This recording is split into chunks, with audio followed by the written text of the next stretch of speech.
क्योंकि यार बुमराह के बिना आप पिछले 2 मैचेस में देख चुके हो जो हम लोगों ने वनडे अपने देश में खेल रहे हैं इंग्लैंड के खिलाफ। हार्दिक पांड्या की फिटनेस कई बार उनका साथ नहीं देती है, जो हमने वर्ल्ड कप में भी देखा।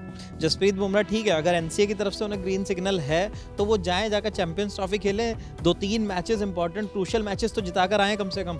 तो जो एनसीए के हेड हैं नितिन पटेल, उन्होंने रिपोर्ट बनाई कि इट सीम्स ओके कि वो प्रतीत हो रहे हैं कि वो फिट हो गए, लेकिन हम ग्रीन लाइट नहीं दे सकते। टीम मैनेजमेंट को शायद ये भरोसा है कि समी रंग में आ जाएंगे। जी, एक तो बुमराह की इंजरी है, सीरियस कंसर्न है। उसके अलावा शमी के फिटनेस पे भी सवाल है। उनकी बॉलिंग अप टू डेट नहीं है जैसी पहले थी। उस सीरीज में जब बुमराह खेले ऑस्ट्रेलिया के खिलाफ, तो जब वो चोट उनको लगी, उनको और गहरी हुई वो चोट, तो वो 1 साल के लिए टीम से बाहर रहे। फिर उनकी वापसी अगले वर्ल्ड कप में हुई। आज सुबह मेरे को 6 बजे ऑफिस पहुंचना था और उससे पहले कल रात मैं जब सोने जा रहा था तो एक ब्रेकिंग आई, और वो ब्रेकिंग थी चैंपियंस ट्रॉफी से जुड़ी हुई। भारतीय टीम चैंपियंस ट्रॉफी खेलने के लिए दुबई जाने वाली है, लेकिन उससे ठीक पहले पता चला है कि उस फ्लाइट में जसप्रीत बुमराह नहीं होंगे। जसप्रीत बुमराह नहीं होंगे, ये खबर जैसे आई फ्लैश हुई, हम लोगों ने वीडियो कर दिया कल रात ही, खबर आर्टिकल हमारी वेबसाइट पे छप गया और आप लोगों को ये खबर पहुंचा दी गई। लेकिन अब जसप्रीत बुमराह नहीं होंगे, उसका क्या असर इंडियन टीम के कैंपेन पर पड़ेगा? सीधा सवाल मेरा आपसे। मुश्किल है, ये कैंपेन बहुत मुश्किल होगा, क्योंकि आप पिछले 2 आईसीसी टूर्नामेंट्स देख लो या फिर एक बड़ा टूर देख लो। बीजीटी का फॉर्मेट अलग है, वो लॉन्ग फॉर्मेट क्रिकेट था। बुमराह तीनों फॉर्मेट में ज़बरदस्त गेंदबाजी करते हैं, चाहे वो T20 हो, वनडे हो या फिर टेस्ट हो। और बुमराह के बिना आप टीम को इमेजिन कर पाना कि गेंदबाजी में कितना पैनापन होगा, क्या फास्ट बॉलिंग में उतना धार होगा जिसकी हम उम्मीद करते, तो वो थोड़ा सा संशय होने लगा है कि अब क्या होगा। क्योंकि यार बुमराह के बिना आप पिछले 2 मैचेस में देख चुके हो जो हम लोगों ने वनडे अपने देश में खेल रहे हैं इंग्लैंड के खिलाफ। तो शमी अभी फिलहाल फॉर्म में नहीं नजर आ रहा, और पॉसिबल भी नहीं है कि एक लगातार वर्ल्ड कप में फाइनल जो खेला था वो आखिरी मैच था उनका। उसके बाद जो मैच खेला T20 से शुरुआत की और उसके बाद वनडे में आए और वो पैनापन नजर नहीं आ रहा है, वो स्विंग नहीं मिल रही है। हो सकती है पिचेस उतने मददगार भी ना हो, कंडीशन। उससे भी मैं आऊँगा कि मतलब एक फास्ट बॉलर को कितना समय लगता है जब वो वापस उस रूटीन में आता है इतने लंबे समय के बाद। लेकिन अब बुमराह नहीं है तो हमारे लिए कितनी ज़्यादा मुश्किल है। जैसे आपने बताया कि मुश्किल बहुत होगा, लेकिन बुमराह का विकल्प और बुमराह के ना होने से टीम इंडिया को क्या क्या चैलेंजेस फेस करने होंगे अब दुबई में? मुश्किल वक्त में विकेट निकालने वाला बॉलर नहीं है ना अब आपके पास। वो तो होता है ना कि गेम की परिस्थितियों को बदलने वाला एक खिलाड़ी बुमराह किसी भी परिस्थिति में विकेट ले सकता है। मतलब इससे ये नहीं है कि हम शमी को कमतर आंक रहे हैं या अर्शदीप को कमतर आंक रहे हैं। और फॉर दैट मैटर हर्षित राणा जिनको 15 का हिस्सा बनाया गया है, वो ले जा रही है टीम उनको अपने साथ। प्लेइंग 15 मतलब 15 लोगों की जो टीम का ऐलान हुआ है उसमें हर्षित राणा का नाम जोड़ लिया गया है। और टीम को इस बात का अंदाजा है, मतलब आपको लगता है कि सिर्फ ये टीम सोच रही है कि यार बुमराह नहीं फिट हैं तो क्या हो सकता है। कल का जो टीम 15 जब फाइनल 15 जो ऐलान किया गया, तो चांसेस थे, क्योंकि आप जानते हो कि हार्दिक पांड्या भी बॉलिंग कर ले रहे हैं, तो एक फास्ट बॉलर वो हो गए। अर्शदीप फिट हैं तो अर्शदीप 2 हो गए, शमी फिट हैं तो 3 बॉलर से तो अपना फास्ट बॉलर से काम कर चल जाएगा। लेकिन नहीं, टीम को रियलाइज है कि शमी भी लंबे इस चोट होने के बाद लौटे हैं, लंबे सबैटिकल के बाद लौटे हैं चोटिल होने के बाद। हार्दिक पांड्या की फिटनेस कई बार उनका साथ नहीं देती है, जो हमने वर्ल्ड कप में भी देखा। T20 नहीं, वनडे वर्ल्ड कप की बात कर रहे हैं। तो उस केस में टीम ने अपना बैकअप तो बना लिया, पर वो पैनापन और क्या उन कंडीशंस में उतने शानदार साबित होंगे ये खिलाड़ी, ये तो वक्त बताएगा। लेकिन आप कि एक होता है ना कि कोई खिलाड़ी एकदम मैदान में उतरे पूरी टीम, वो मतलब अपने सबसे पहला तुरुप का इक्का चलेंगे, वो तुरुप का इक्का आपके पास नहीं है, वो चोटिल है। चाहे जो भी परिस्थिति हो, लोग कह रहे हैं, बहुत ही कॉन्फ्लिक्टिंग रिपोर्ट्स हैं कि शायद एनसीए ने क्लियरेंस दे दिया था। एग्जैक्टली वही कि एनसीए वाला भी एक अपडेट आपने हमारे ग्रुप में डाला था सुबह में। क्या अपडेट है वो? क्या एनसीए की तरफ से क्लियरेंस था बुमराह को जाने के लिए? देखिए, इसके लिए हमें पहले 2022 में चलना पड़ेगा। 2022 में क्या हुआ था, T20 वर्ल्ड कप होना था, ठीक है, और बुमराह को उस समय चोट लगी हुई थी, तो एनसीए ने तब क्लियरेंस उनको दे दिया था खेलने के लिए, है ना। और उस वर्ल्ड कप से पहले ऑस्ट्रेलिया के खिलाफ एक बायलैटरल सीरीज होनी हम थी। तो यही समझते हैं ना कि एनसीए अगर क्लियरेंस देता है तो फिर वो प्लेयर फिट है खेलने के लिए इंडियन टीम के लिए। नहीं किसी भी देखिए, मतलब ब्लैक एंड वाइट वाली सिचुएशन होती है, कुछ भी मतलब ग्रे एरियाज होते हैं, सॉरी ब्लैक एंड वाइट नहीं, ग्रे एरियाज होते हैं। आप ना मतलब एक एक्सपर्ट्स की टीम होती है, फिटनेस को देखती है और तमाम तरीकों की चीज़ देखती है, एक रिपोर्ट तैयार करती है कि ये सिचुएशन है खिलाड़ी की। तो मैं 2022 की बात क्यों कर रहा हूँ, 2022 की बात इसलिए कर रहा हूँ क्योंकि जब भी उस सीरीज में जब बुमराह खेले ऑस्ट्रेलिया के खिलाफ, तो जब वो चोट उनको लगी, उनको और गहरी हुई वो चोट, तो वो 1 साल के लिए टीम से बाहर रहे। फिर उनकी वापसी अगले वर्ल्ड कप में ही हुई। तो इस बार क्या हुआ, इस बार वो उनको 5 हफ्ते का ऑफलोड करने के लिए कहा गया था। उसके बाद से उनकी स्ट्रेंथ और तमाम तरीके की ट्रेनिंग हो रही थी। तो जो एनसीए के हेड हैं नितिन पटेल, उन्होंने रिपोर्ट बनाई कि इट सीम्स ओके, कि वो प्रतीत हो रहे हैं कि वो फिट हो गए, लेकिन हम ग्रीन लाइट नहीं दे सकते। तो इस बार गेंद जो थी अजीत आगरकर के पाले में थी, तो उन्होंने डिसाइड किया कि हम पिछली बार ये देख चुके हैं कि एक सीरीज के चलते में एक खिलाड़ी को आपने 1 साल तक के लिए बाहर रखा, तो इसलिए हम इस बार, है ना, बॉलर ही बॉलर का दर्द समझ सकता है। ये वही हुआ। अपने सेलेक्टर बॉलर भाई साहब हैं, हम लंबा करियर रहा है उनका, तो बॉलर, फास्ट बॉलर वो भी, तो वो दर्द समझते हैं कि भाई ये फिटनेस इतना आसान नहीं है जितना ग्रीन लाइट दे दिया तो चले जाओ खेलने के लिए। बॉलर के लिए जो इंजरी होती है ना, वो मतलब उसके मायने किसी भी और एथलीट को जो चोट लग रही है क्रिकेट में, उससे कहीं ज़्यादा अधिक होते हैं। पेस, आप एक जोफ्रा आर्चर का एग्जांपल, उनको पीठ में एक बार चोट लगी, कंधे में चोट लगी, और अब वो उसके बाद से कभी उस रंग में आ ही नहीं पाए जिस खौफ को हम उनका जानते थे। एक आम क्रिकेट फैन की तरह, एक इंडियन क्रिकेट फैन की तरह, अगर मैं आपसे सवाल पूछूं कि हम इस वक्त अगर अगला टूर्नामेंट या अगली कोई सीरीज देख रहे हैं, तो वो हम सबके लिए चैंपियंस ट्रॉफी है। 2017 की याद आज भी क्रिकेट फैंस को याद है, और वो सारी चीज़, तो हम तो यही सोचते हैं ना, क्रिकेट फैंस ये सोचते हैं कि यार जसप्रीत बुमराह ठीक है, अगर एनसीए की तरफ से उन्हें ग्रीन सिग्नल है तो वो जाएं, जाकर चैंपियंस ट्रॉफी खेलें, 2-3 मैचेस, इंपॉर्टेंट क्रूशियल मैचेस तो जिताकर आए कम से कम। नहीं, उसमें देखिए, उसमें क्या होता है ना कि वो चेक्स एंड बैलेंसेस इन्होंने तय किए होंगे आपस में, देखा होगा कि क्या सही है क्या गलत है। और मुझे लगता है कि टीम मैनेजमेंट को शायद ये भरोसा है कि समी रंग में आ जाएंगे। 2-3 लगातार प्रोफेशनल मैचेस खेल लिया और उस समय तक कुछ प्रैक्टिस भी वो वहाँ जाके करेंगे, तो समी में वो अनुभव आ गया। एक अनुभव की होती है ना कि आपके बॉलिंग अटैक में एक अनुभवी आदमी होना चाहिए, तो मोहम्मद शमी के पास वो अनुभव है, तो उसके लिए वो दिक्कत नहीं आने वाली है। तो अनुभव उन्होंने देखा कि फिलहाल हम अनुभव से काम चला लेते हैं। अर्शदीप कॉन्स्टेंटली शॉर्टर फॉर्मेट में ठीक ठाक गेंदबाजी कर रहे हैं, अच्छी गेंदबाजी कर रहे हैं, ठीक ठाक नहीं, अगर हल्का सा भी स्विंग रहता है तो अर्शदीप किसी भी टीम के मतलब शुरुआती बल्लेबाजों को परेशान करने में कामयाब होते हैं। तो अर्शदीप में वो है पैनापन, वो दिखता है, तो वो धीरे धीरे उम्र के साथ उनमें स्ट्रेंथ आएगा तो उनकी गेंदबाजी और दुबई के विकेट्स कैसा परफॉर्म करती हैं, और क्या हमें कुछ मदद मिलेगी वहाँ पे? नहीं भैया, फास्ट बॉलर के लिए वो देखो, वो इंडिया के पिच से थोड़ा सा डिफरेंट है। थोड़ा सा डिफरेंट क्या है?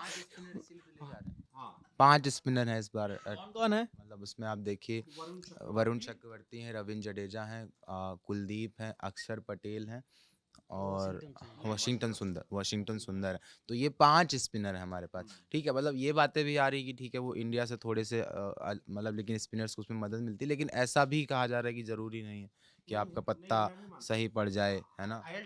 अभी जो ILT20 हो रहा था जिसमें डेविड वार्नर की टीम जीती, तो फाइनल में भी मतलब एक लंबे सीजन के बाद भी अगर फाइनल में 180-190 रन का टारगेट T20 मैच में चेज हो रहा है, तो वो बताता है कि कितना बैटिंग फ्रेंडली विकेट रहा होगा। हम जब स्कूल डेज में, तब हम सुनते थे कि जो दुबई की पिचेस हैं, शारजाह के मैदान है, वो स्पिन फ्रेंडली मैदान कोला कप। लेकिन अब ऐसा उस तरीके से अब बातें, मतलब ऑलमोस्ट, मतलब उस तरीके से मान लीजिए कि वानखेड़े की पिचेस भी आपको शारजाह में, मतलब एक चीज़ बहुत क्लैरिटी, चाहे किसी भी देश में मैच हो, आईसीसी के टूर्नामेंट में फ्लैट पिचेस मिलते हैं। बहुत ज़्यादा बॉलर्स को सपोर्ट करने वाले पिचेस नहीं होते हैं। ये आप अपना वर्ल्ड कप निकाल लीजिए, आप सेमीफाइनल में न्यूजीलैंड के खिलाफ 400 के आसपास रन बनाए थे। फाइनल वाला मैच छोड़ दिया जाए जिसके पिच पे हमारे यहाँ मोहम्मद कैब भाई साहब आए थे, तो उन्होंने बहुत कुछ बचाया था।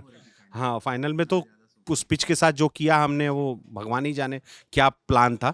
पर उसके अलावा आप जितने मैचेस देख लीजिए, तो लगभग ज़्यादातर मैचेस में बहुत ज़्यादा रन बन रहे थे। तो अपने आप में एक बताता है कि आईसीसी के टूर्नामेंट्स में मोर और लेस फ्लैट पिचेस मिलते हैं। फ्लैट पिचेस में एक फ़ायदा क्या है ना कि टीम इंडिया ने, जो मुझे लगता है कि टीम इंडिया को, वो वरुण चक्रवर्ती से देखना चाह रहे थे कि वरुण चक्रवर्ती कितना छक्का पाते हैं। रिस्ट स्पिनर आप 2 ले जा रहे हैं, देखा जाए टेक्निकली आपके पास 2 रिस्ट स्पिनर है, एक कुलदीप और एक वरुण चक्रवर्ती। कुलदीप भी लंबे चोट से उभरने के बाद वापस ही कर रहे हैं, उनका भी वो अभी वो पैनापन या वो होता है ना कि प्रैक्टिस में लगातार फ्लो नहीं नजर आ रहा है, जिस फ्लो के साथ कुलदीप अपना वर्ल्ड कप खेल रहे थे, तो वो नहीं है। पर वरुण चक्रवर्ती में वो दिख रहा है, तो इसलिए वो वरुण चक्रवर्ती को मिस आउट नहीं करना चाहते। तो वो ये कि हॉर्सेस फॉर कोर्सेज वाला मामला है कि यार हमें लग रहा है कि अभी ये खिलाड़ी फॉर्म में है, इसको यूज कर लेते हैं। तो वो प्रेशर यशस्वी जायसवाल को भी लेकर भी था। लोग ये मान के चल रहे थे कि अगर समी जा रहे हैं, अर्शदीप हैं और हार्दिक पांड्या हैं, तो शायद यशस्वी जायसवाल 15 में होंगे, हर्षित राणा नहीं होंगे। पर टीम को रियलाइजेशन है कि अभी मोहम्मद शमी बहुत लंबे चोट के बाद उभर रहे हैं, ज़रूरी नहीं है कि वो मतलब उनकी फ़िटनेस पे अभी गारंटी नहीं ली जा सकती है। हार्दिक पांड्या की फ़िटनेस को लेकर हम जूझते रहे हैं पिछले 1-2 सालों में, 3-4 सालों में। तो इस कारण से ही हर्षित राणा को रखा गया और हर्षित राणा में पेस है। हर एक चीज़ एक्सेप्ट करना पड़ेगा, हर्षित राणा के पास पेस है, स्किल और ये सारी चीज़ें वो उम्र के साथ आती हैं, वो बहुत यंग हैं, पर मौके अभी नहीं मिलेंगे तो कब मिलेंगे? और बुमराह के बिना क्या हमने आईसीसी टूर्नामेंट में अच्छा नहीं किया है? तो बहुत गौर से देखें तो हम 2022 वाले में भी सेमीफाइनल तक गए थे, ऐसा नहीं था कि उसमें हम लोग नहीं गए थे। बस एक ये हो गया है कि बुमराह के होने पे ना एक वो विश्वास रहता है कि मतलब ये कितनी भी मतलब मुश्किल सिचुएशन हो, जैसे अगर आपको याद हो कि 2011 का वर्ल्ड कप, उसमें जहीर खान पे हमें विश्वास था कि जहीर खान अगर आएंगे तो वो इंग्लैंड वाला मैच जो हमारा ड्रॉ हुआ तो ऑलमोस्ट हम हारने वाले थे, जहीर खान आए, 2 विकेट निकाले, एंडी स्ट्रॉस को आउट किया, इयान बेल को आउट किया और उस तरीके से उन्होंने कहे, तो बुमराह को लेकर यही विश्वास था। और जो बात संदीप जी कह रहे थे कि मौके, तो जैसे अगर मैं कंपेयर करूं तो ऑस्ट्रेलिया ने जब 2023 वाला वर्ल्ड कप जीता तो उनके पास 3 जो पेसर्स की तिकड़ी थी, जॉश हेजलवुड, पैट कमिंस और एक ना मिचेल स्टार्क, तो वो तीनों ही इस बार ऑस्ट्रेलिया की टीम से बाहर हैं। तो उनके जो मेन सेलेक्टर हैं जॉर्ज बेली, उन्होंने बोला कि ठीक है हमारी टीम को झटका लगा है, बट ये एक अवसर भी है। अवसर क्या है कि कोई नया चेहरा आएगा और वो ऑन अप करेगा और वो खेलेगा। तो सेम बातें इंडियन टीम के बारे में भी कही जा सकती हैं। आनंद, आप किस तरीके से देख रहे हैं जो बुमराह की इंजरी एकाएक हमारे सामने आ गई है एकदम चैंपियंस ट्रॉफी से तो पहले? 3 चीज़ें, एक तो बुमराह की इंजरी है, सीरियस कंसर्न है। उसके अलावा शमी के फिटनेस पे भी सवाल है। उनकी बॉलिंग अप टू डेट नहीं है जैसी पहले थी।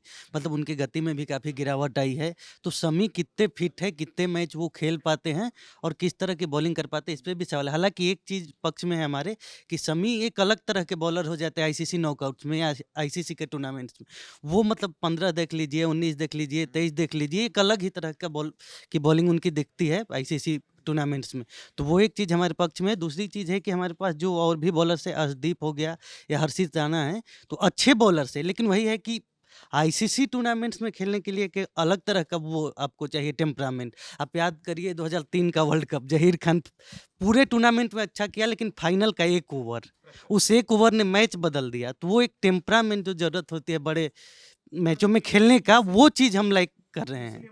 इसलिए हम कह रहे थे कि भाई इसलिए ना कि कोई चाहे फिट रहे या नहीं फिट रहे या गेंदबाजी में कितना पैनापन है, लेकिन जब सेमीफाइनल और फाइनल का मौका आएगा आईसीसी चैंपियंस ट्रॉफी में, जो हम मान के चल रहे हैं कि कम से कम सेमीफाइनल तो जा रहे हैं और डेप्थ वाइज भी आप देखोगे जितनी टीमें वहां खेल रही हैं उसमें टीम इंडिया और न्यूजीलैंड ही 2 ऐसी टीम है कल के अनाउंसमेंट्स के बाद कि ऑस्ट्रेलिया का भी जब वो फाइनल 15 आ गया जिसमें उनकी बॉलिंग तिकड़ी नहीं है, जिस तिकड़ी ने उनको सारे टूर्नामेंट्स में जीत दिलाई है, तो आपको रियलाइज होता है कि सबसे डेप्थ वाली टीम आपकी या न्यूजीलैंड की ही है। बॉलिंग डिपार्टमेंट में आपको एक पल लगता है कि यार हम उतने मजबूत नहीं हैं, पर आपके स्लोअर बॉलर्स जो हैं, जिनको स्लोअर बॉलर्स बोलिए या फिर स्पिनर्स बोलिए आप, वो आपके बहुत एक्सपीरियंस यूनिट है। रविंद्र जडेजा अगर 8वें नंबर पे बल्लेबाजी करने के लिए रविंद्र जडेजा उतरे, जो बॉलिंग में भी उतना दमखम रखते हैं और बैटिंग में भी उतना दमखम रखते हैं, तो आपको लगेगा ना कि बहुत लंबी डेप्थ है यार आपकी बैटिंग में। पर ये रियलाइजेशन टीम को है, इसीलिए मोहम्मद शमी का फिट रहना बहुत जरूरी है कि अनुभव बहुत जरूरी होता है बड़े मैचेस के लिए। बिल्कुल, तो ये जसप्रीत बुमराह की जो चोट है एकदम से चैंपियंस ट्रॉफी से पहले हमारे सामने आ गई है। हम शमी, अर्शदीप, हर्षित राणा सबकी बातें कर रहे हैं। उम्मीद भी यही रहेगी अब कि अब चैंपियंस ट्रॉफी में सारे गेंदबाज अच्छा करें और कोई भी एक गेंदबाज इंजर्ड एक्स्ट्रा ना हो ताकि हम एक दूसरी समस्या में फंस जाएं। लेकिन जसप्रीत बुमराह का ना होना शॉर्टर फॉर्मेट की एक अच्छी चीज है। एक डिपार्टमेंट भी अगर बहुत बढ़िया चल गया आपका तो आप मैचेस सारे निकाल सकते हैं। अगर आपकी बैटिंग यूनिट हर मैच में क्लिक होती रही तो आप मैचेस जीत सकते हैं। आपको हाँ एक चीज़ जो हमारे वक्त में जा सकती है, हमारी टीम सेटल नहीं है, हमारी 11 सेटल नहीं है। हम बहुत ज़्यादा प्रयोग कर रहे हैं, बहुत ज़्यादा एक्सपेरिमेंट कर रहे हैं। उसको लेकर कल जहीर हाँ। खान का बयान आया था कि ये जो कोच गौतम गंभीर की जो अप्रोच है टू मच एक्सपेरिमेंट करने की, उससे नुकसान भी हो सकता है। तो मतलब मेरा ये पर्सनल मानना है कि 1 महीने पहले ही हमें मतलब हमारी टीम प्रॉपर फाइनल कर लेनी चाहिए थी, जैसे हमने 2023 वर्ल्ड कप से पहले कर ली थी। हालांकि मतलब ठीक है, क्रिकेट संभावनाओं का खेल है और जो बढ़िया प्रदर्शन करेगा दिन में उस दिन वही जीतेगा। अंतिम तो हमें बात, लगता है कि भारतीय इसके टीम बावजूद हम सबसे बड़े दावेदार हैं चैंपियन ट्रॉफी जीतने के। वो तो इन हमेशा सारे इफ्स एंड बट्स के बावजूद हम सबसे बड़े दावेदार तो पाकिस्तान के साथ जीत रहे हैं कि नहीं? पाकिस्तान के साथ जीतना जरूर। पाकिस्तान को तो ऐसे हराएंगे जैसे हमेशा हराया है। वो तो मुकाबला ही नहीं है। चैंपियंस ट्रॉफी में वो हमसे 2 बार जीत हाँ, चुके हैं। लेकिन- चैंपियंस ट्रॉफी में 2 बार जीत चुके हैं पाकिस्तान, हल्के में नहीं लेना है। मतलब मैच तरीके मतलब 2017 तो 3 17 वाला तो 19 नवंबर 2023 की फाइनल की तरह 2017 का भी फाइनल हमें याद रहता है। 10 विकेट में हराए उसका हमने बहुत उन्होंने मजाक उड़ाया रहेगा और उसी का बदला लेना है यार। चलता है 2017 वाला फाइनली, क्योंकि वो जो हमारी जो नो बॉल हुई बुमराह वाली, फकर जमा को जो आउट हुआ था, वो प्रॉब्लम मतलब बहुत खलता है अभी भी। और मुझे लगता था कि आखिर तक अगर हार्दिक पांड्या उस दिन डबल सेंचुरी मार देते तो मैच हम जीत जाते। खैर इस बार कौन जिताता है ये देखना होगा। जीतेगी इंडियन टीम ही, जैसा सारे हम सब लोग क्रिकेट को चाहने वाले, प्यार करने वाले कहते हैं कि हम लोग अभी भी फेवरेट्स हैं, लेकिन बुमराह की चोट ज़रूर चिंता का सबब है। चैंपियंस ट्रॉफी शुरू होगी, उसका कवरेज लल्लन टॉप पर आप देख सकते हैं। शुक्रिया।